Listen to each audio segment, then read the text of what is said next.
আবার কেউ বাড়ির পিছনে লুকালো।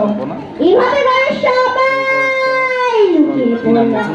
কিন্তু এক শিষ্য কোনো মতে লুকাতে পারছিল না। সবার আম খাওয়া শেষ, গুরুদেবের কাছে সবাই চলে আসলো, কিন্তু ওই শিষ্যটা আম না খেয়েই চলে আসলো। গুরুদেব রাগে চোখে বলল, সবাই আমার আদেশ পালন করেছে, তুমি কেন আমার আদেশ পালন করনি? শিষ্য শান্ত গলায় বলল, গুরুদেব আমি অনেক জায়গায় লুকাতে চেষ্টা করেছি, কিন্তু পারিনি, কারণ আপনার দেওয়া উপদেশ আমার মনে পড়ে গেল। আপনি বলেছিলেন না, কেউ যদি নাও দেখে সেটা কিন্তু ভগবান দেখে। এই বলে গুরুদেবের চোখে খুশির জল চলে আসলো, আর শিষ্যটাকে জড়িয়ে ধরলো।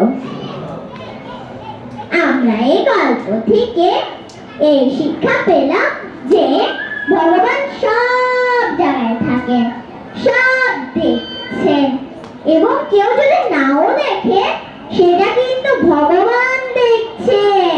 এটা কিন্তু সবসময়